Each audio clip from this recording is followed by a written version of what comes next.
I'm standing at the edge of my own field, jaw dropped, watching this ridiculous $220. Oh, wedding tent flapping in the wind like it's the king's own canopy. Music's blasting so loud my ears are ringing, and there are these fancy guests in stilettos. Can you believe it? Trampling my soybean sprouts like they're just dirt. And then, oh man, the caterer struts over, all high and mighty, and has the gall to ask, "Hey, can you move your tractor? It's ruining the vibe." Are you kidding me? That's when I'd had enough. I didn't yell, didn't curse, just walked over, cool as a cucumber, flipped the switch, and let the manure spreaders roar to life. How in the world did it come to this? Let me take you back, because this story's got more twists than a mountain road. I'm the sheriff of this little slice of heaven tucked away in the Appalachian foothills. Think endless forests stretching out like a green sea, back roads that wind around like they're lost, and folks will wave at you even if they'd rather spit in your coffee. It's home, plain and simple. I spent 20 years in the military, 2 decades of grit and discipline before I came back to look after my dad. His first stroke hit him hard, and I wasn't about to let him face it alone. Last spring, he slipped away, leaving me the land and this hunting lodge he poured his soul into. 30 years, folks, 30 years of his blood, sweat, and calloused hands went into that place. He'd sit on the porch, sipping coffee, and say, "Son, this lodge is my cathedral." I'd nod, not really getting it, until I stood there myself, pines whispering around me, the quiet wrapping me up like a blanket. That's when it hit me. This isn't just some shack, it's legacy, it's family. It's every lesson he ever drilled into me about patience, toughness, and keeping your head high when life's slinging mud. Then along comes Deborah Witherspoon. Oh Lord, where do I start? She's the HOA president of Sycamore Bluff, fresh off a nasty divorce and armed with a vendetta bigger than her Lexus, which, by the way, has never even sniffed a gravel road. She's got this vibe, like she stepped out of a 2003 JC. Penny catalog, think khakis and a cardigan, and she's convinced every problem in the world can be fixed with a clipboard, a fine, or that fake smile she plasters on like cheap lipstick. I'd seen her around back when she was still playing happy housewife in the cul-de-sac next door. Never paid her much mind, why would I? Until she decided my dad's lodge was the biggest threat to her perfect little neighborhood since untrimmed hedges. Here's the kicker. My lodge isn't even in her precious HOA. It's 10 feet outside that invisible line she treats like the edge of her kingdom. 10 feet. It's never been part of her turf, never will be, but does that stop her? Heck no. One Saturday morning, I'm up on a ladder, wrestling with a storm shutter, when I hear this click-clack of heels on gravel. I turn around, and there she is, Deborah Witherspoon herself, perched on my property like some smug buzzard, clipboard clutched like it's holy scripture. "Hi there," she chirps, all bright and chipper, like she didn't just waltz onto private land without so much as a "by your leave." "I'm Deborah, HOA president for Sycamore Bluff. We've had some complaints about your structure." She spits out structure like it's a cuss word, her nose wrinkling like she smelled something bad. I wipe my hands on a rag, squinting at her. "You mean my family lodge?" That tight little smile of hers flashes up. "Yes, well, the logs are untreated and your wood pile's visible from the road. It's just not cohesive with the community aesthetic." I glance past her, nothing but trees and hills for miles. "The community?" I say, half laughing. "What? You mean the raccoons?" Oh, she didn't like that one bit. Her face goes all pinched, and she huffs like I'd insulted her grandma. She yanks this thick packet off her clipboard and shoves it at me. "These are the HOA guidelines," she says, all high and mighty. "Section 8 covers structure, eigen visibility, landscaping, color palettes, all that good stuff. I don't even touch it." "I'm not in the HOA," I say, flat as a pancake.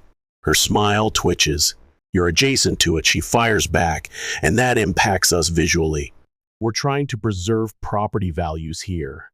Listen, I'm not one for picking fights. I've seen enough of that overseas, but I don't back down either. This land's been ours since 1952, I tell her, voice steady. That lodge was here before your whole subdivision was a twinkle in some developer's eye. Unless your bylaws came straight from the Almighty, they don't mean squat here. You'd think that'd shut it down, right? Nope. Next week, I'm driving home, and what's this? There's signs all along my gravel road, private HOA residents only, laminated, staked into the ground, complete with her tacky little logo. One's blocking my hiking trail, another's slapped right over. Dad's old hand-carved sign that says, "Welcome to Fox Hollow." Can you believe the nerve? I ripped them all up that night, tossed them in the fire pit, watched them curl into ash. Next morning, they're back, like some HOA zombie apocalypse. Then the fines start rolling in. These crisp envelopes show up, her fancy letterhead screaming at me. Violation, unauthorized structure. Violation, unapproved fire pit. Violation, wildlife attractant. Apparently, tossing corn out for the deer is now a crime against humanity in Deborah's book. I'm still not in the HOA, mind you. I fire off a cease and desist, proper legal stuff, citing property lines, zoning laws, the works. I even throw in an offer to sit down and talk like adults. Her response? She forwards my so-called infractions to the utility company. Oh yeah, she went there. I get home one night, flip the light switch, nothing. No power, no storm, no down lines, just dark. I check the meter, and it's been disconnected by hand. I call the utility folks, and this poor lady on the phone says, "We got a complaint, safety hazard, uninhabited structure, immediate risk." I had to fax over deeds and titles just to prove I live here. Can you imagine? This isn't some petty squabble anymore, it's a full-on war, and she's gunning for my lodge like it's her white whale. She doesn't know me, though. I've got patience, Lord. Do I have patience like a saint waiting for Sunday? I play the long game, so I start collecting every letter, every fine, photos of those signs, notes on her tampering, even stories from neighbors she's bullied into submission. I've got a file thick enough to choke a horse, but I'm not ready to use it yet. Part of me, dumb, hopeful part, thinks she'll tire herself out, move on to nagging someone about their lawn gnomes. Fat chance! One Saturday, I spot tire tracks behind my shed, follow them, and what do I find? A pile of junk dumped in my creek siding, drywall, paint cans. Did she think I wouldn't notice? I report it, clean it up, and decide enough's enough. I hammer up a big old sign at the property line, private land, no trespassing. Violators will be prosecuted. Clear as day, right? Next morning, it's gone, replaced with her sign, future site of Sycamore Bluffs Nature Park, sponsored by your HOA. A nature park? Are you serious? She wants to turn my land into some yuppie picnic spot, probably bulldoze Dad's lodge for a smoothie stand. That's when it clicks. This isn't just her being a control freak. It's a land grab. She's after my property, my home, my roots. But the real kicker, the thing that snaps me from calm to downright furious, is the wedding tent. She doesn't ask, just shows up with trucks, caterers, florists, claiming my field's perfect for her niece's rustic wedding. Says the county okayed it. Yeah, right. They're pounding stakes into my soil, rolling carpets over my crops, setting up chairs like it's a photo shoot. And then that caterer saunters over and says, "Can you move your John Deere?" It's in the shot. In the shot. My tractor? On my land? That's it. I march over, flip the switch, and the manure spreaders kick on boom. Chaos erupts, and yeah, it goes viral, but hold up, we're not done. While everyone's screaming and scraping cake off their tuxes, my radio crackles. Fire near the lodge. My gut drops. I don't wait. I hit the siren and peel out, smoke already clawing at the sky. I don't need to see it to know. Before I crest the ridge, before the ash stings my eyes, I know it's no accident. Arson. And who else but Deborah? I pull up, and it's gone Dad's lodge, his cathedral, just a pile of charred bones. The porch is cinders. The chimney's a lonely tombstone. That elk head from my 12th birthday hunt gone. Firefighters are scrambling, hoses hissing, but I just stand there, sweat and smoke choking me, teeth grinding so hard they might crack. How could she? I whisper. How could anyone? Charlie, the fire chief, trudges over, grim as death. Found a gas can, he mutters, pointing to the brush. And accelerant trails multiple. It's deliberate. He takes me behind the shed, shows me boot prints tactical, size 8 or 9. Not mine, not the crew's. But guess who I saw 2 days ago at the Army surplus, bragging about her couture combat wear? Deborah. I don't lose it, not yet. See, I'm no fool. After the power stunt, I'd rigged up wildlife cams hidden, cloud synxed, my ace in the hole. Back at the station, I pull the footage, and there she is, Deborah Witherspoon, HOA queen, in camo, lugging a gas can like a bad movie villain. She sloshes it around the lodge, lights a rag, tosses it smirking as the flames take hold. No mask, no shame, just that smug grin as she torches my world. So, yeah, I flipped the switch on that wedding, let the manure fly. But the lodge? That's where she crossed the line. I filed a report, hand over the video, and watch the cuffs snap on her wrists. She stares at me, shocked, like she can't believe it's over. Me, I just smile. Justice feels good, doesn't it? I stood there, rooted to the spot, my heart pounding as I stared at the frozen image on my screen, her face, Deborah Witherspoon's smug, twisted face, glowing in the flickering firelight. Can you believe it? That woman, that menace, had the gall to torch my lodge. For a full minute, I couldn't move, couldn't think. Straight my blood was boiling, my fists itching to do something rash. Oh, how I wanted to storm right over to her prissy little McMansion, slap cuffs on her wrists in front of her precious HOA board, her poodle groomer gawking in horror. Can you imagine the scene? But no, I held back. Why? Because this wasn't just about some petty fire anymore. This wasn't even about revenge, though God knows I'd dreamed of it.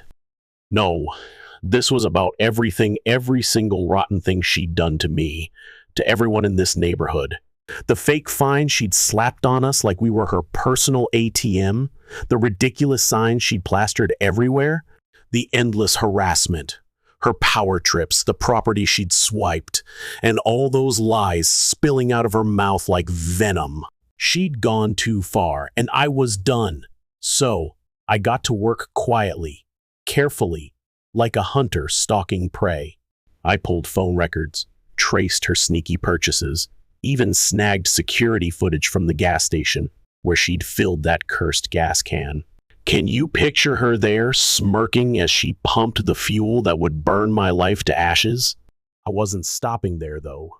I went door to door, talking to the neighbors she'd terrorized, folks she'd threatened with lawsuits over the dumbest things. Wind chimes. Who threatened someone over wind chimes? Or painting their mailbox a shade of blue she didn't like? It's insane. Then I dug deeper, rifling through public records, and bam, I struck gold. Her precious HOA bylaws, the ones she waved around like they were carved in stone, never legally filed with the county. All that authority she'd been lording over us, total garbage. I couldn't believe it. Her whole empire was a house of cards, and I was about to knock it down. But wait, it gets better or worse, depending on how you look at it. I kept digging and found out Deborah had bullied every other HOA board member into quitting.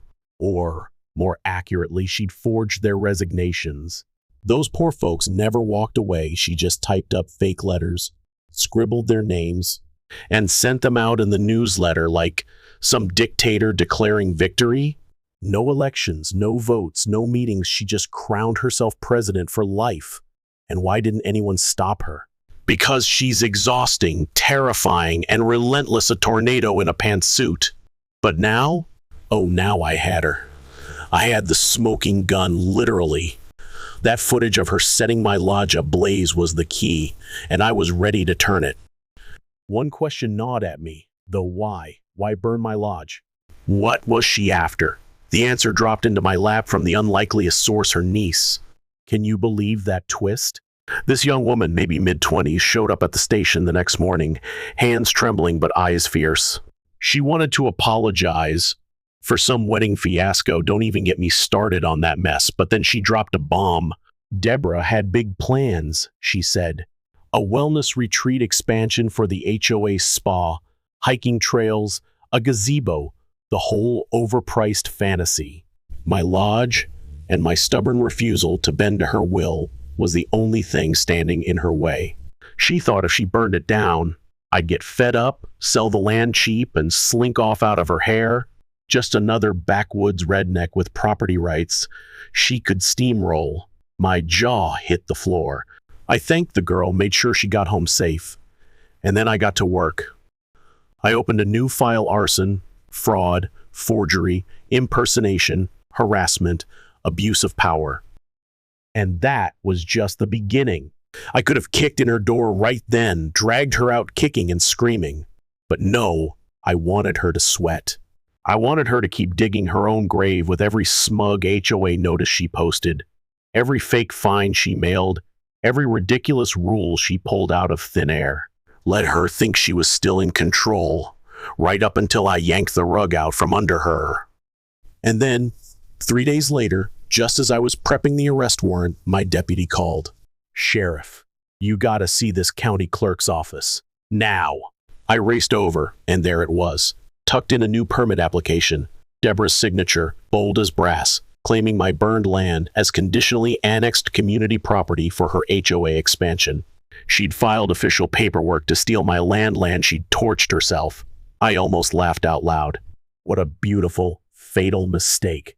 She'd handed me the perfect weapon to torch her fake empire. The question wasn't if she was going down anymore, it was how loud I could make the crash when she hit rock bottom. I had everything: the footage, the boot prints in the ashes, the gas can, the paper trail, her motive, and now this certified document where she tried to claim my land after burning it to cinders.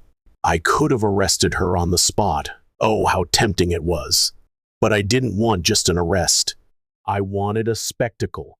I wanted every condescending letter she'd ever sent to come back and slap her in the face in a courtroom. I wanted her delusional HOA monarchy to burn twice as bright as she burned my lodge. So I got to work quietly, methodically, like a man possessed. I didn't stop at the arson. I dug into her fake HOA board, her shady personal finances, her bogus legal filings, even the cash-only contractor deals she'd made under the table. And then I saw a pattern in the zoning complaints. Every property she fined or threatened belonged to vulnerable folks, elderly retirees, single moms, people working 2 jobs just to survive, people she thought wouldn't fight back. And most didn't until me. I started knocking on doors, sitting at wobbly kitchen tables, sipping burned coffee, and listening. Man, did they have stories?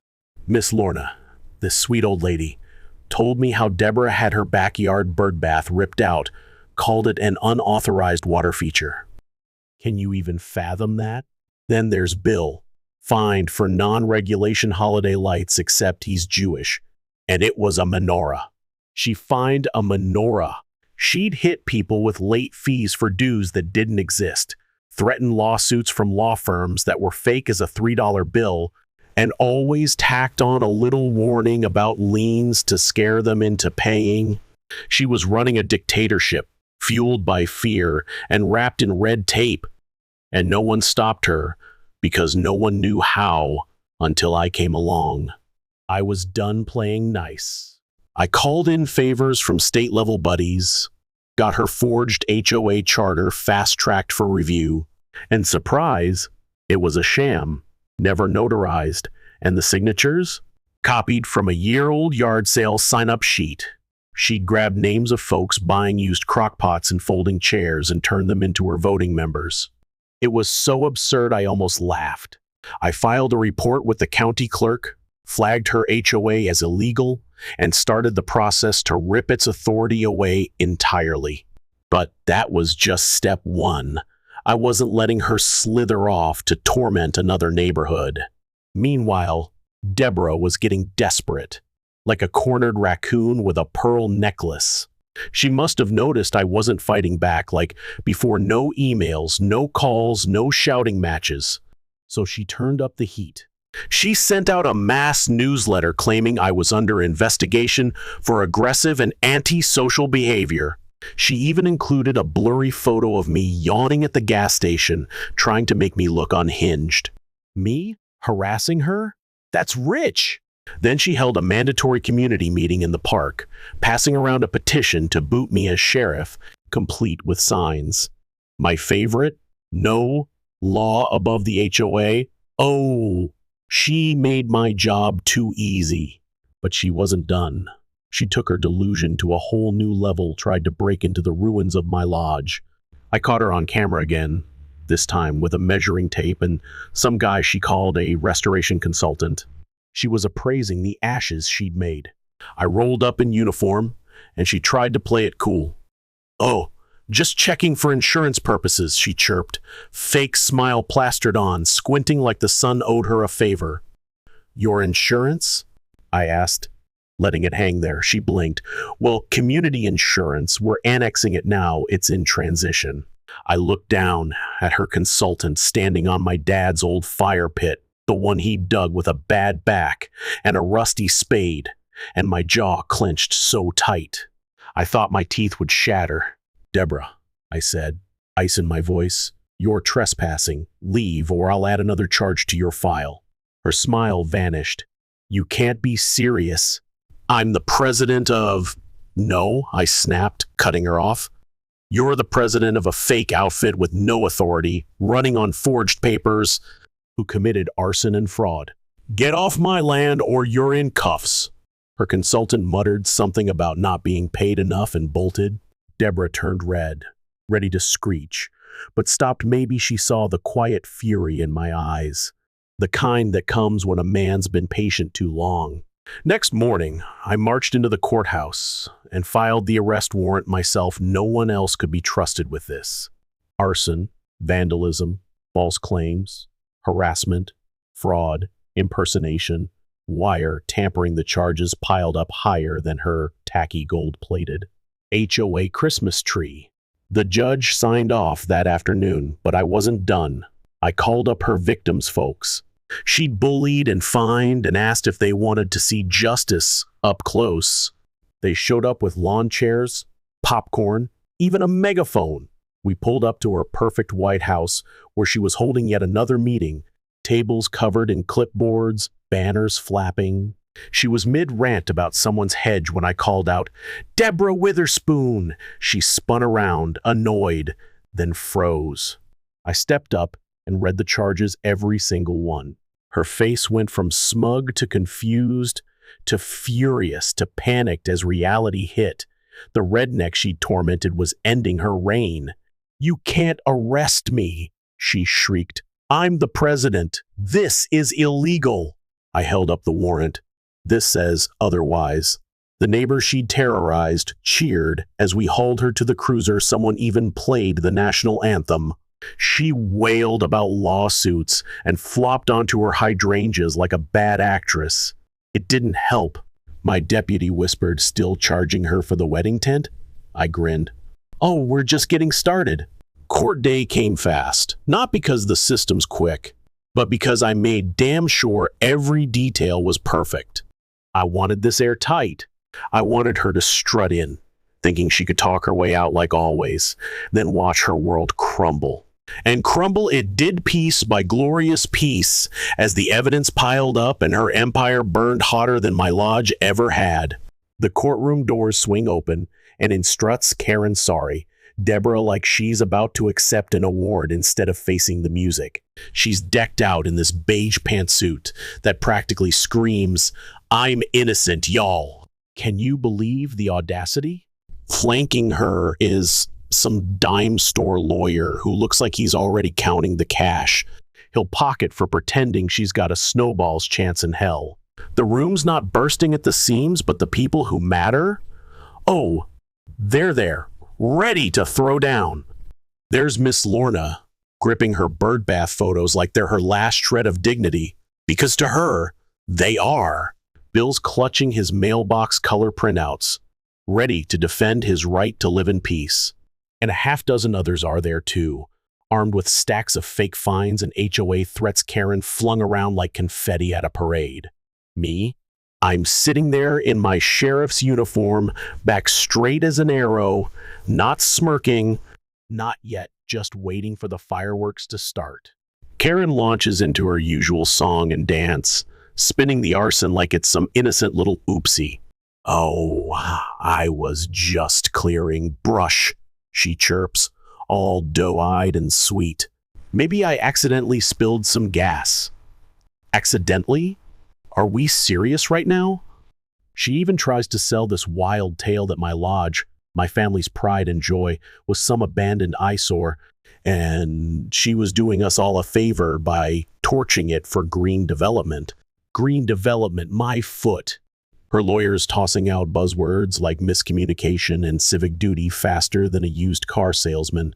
But it's all a bunch of hogwash, and everyone in that room knows it. Then, bam! The moment of truth hits like a thunderclap.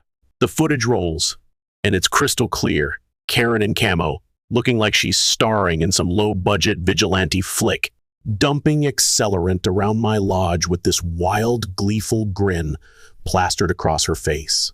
She lights it up like it's the 4th of July, and the room, dead. Silent. You could hear a mouse sneeze. Her lawyer stares at his notes like they've turned traitor, and the judge, oh, bless him, raises an eyebrow so high, it's practically in orbit. He doesn't even speak, just nods at the bailiff to rewind it. We watch it again, and this time it's like the whole courtroom holds its breath. There's no squirming out of this one, Karen. It's not about if she's guilty anymore. It's about how deep she's sunk herself. The judge doesn't mess around. He drops the hammer hard. 5 years probation, mandatory community service, and restitution real, gut-punching restitution. We're talking court-approved valuations for the lodge, the property damage, and even the emotional toll she put us through. The number hits the air like a cannon shot. Over $800,000. Her face when she hears that? Oh, it's like watching a house of cards collapse in slow motion. And here's the kicker, her insurance? Nope, not a dime. Intentional arson doesn't get a payout, sweetheart. That means her fancy car, her savings, and yep, her precious McMansion are all on the chopping block. I don't whoop or holler. I just sit there, watching her empire of lies crumble under the weight of her own smug arrogance. Isn't that something? But hold on, because the real fun's just getting started. A week later, I slap a civil suit on her faster than you can say justice served. I'm not chasing the money. My lodge was insured for part of its value, and I've got plans to rebuild, but I want this loud and proud. I want every fake fine she ever scribbled, every illegal signature she slapped on her nonsense rules, dragged into the sunlight for all to see. I want it carved in stone that her whole reign of terror was a sham. And guess what? It works. The county digs into her HOA's charter and surprise. It's as fake as a $3 bill. No legal standing, nada. Every lien, every fine, every snotty letter she sent out, nullified. Poof, gone like smoke in the wind. That so-called board of hers scatters like roaches when the lights flip on. The bank doesn't waste a second either. With her house tangled up in court-ordered payments and no HOA slush fund to save her, she's got no choice but to slap a for sale sign on her McMansion. Last I checked, It's still sitting there collecting dust with a pitiful price-reduced sticker plastered on it like a scarlet letter. Who'd want to live in the tyrant's old lair? Nobody. That's who. Her castle's a ghost town now, and I can't say I'm shedding any tears over it.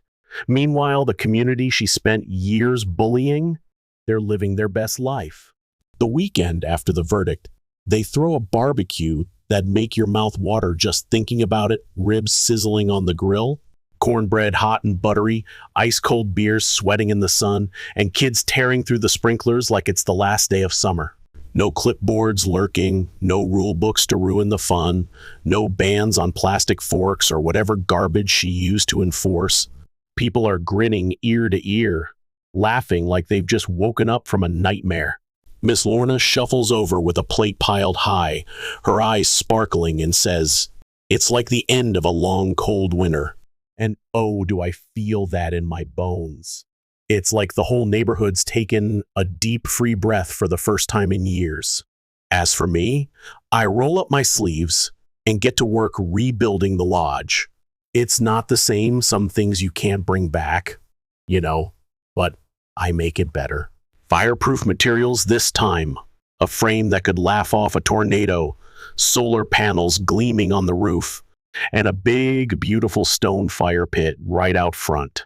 I even carve a new sign, keeping it in Dad's style, but adding a little something extra. Under Fox Hollow Lodge, I etch in with a wood-burning pen, Karen proof since 2024.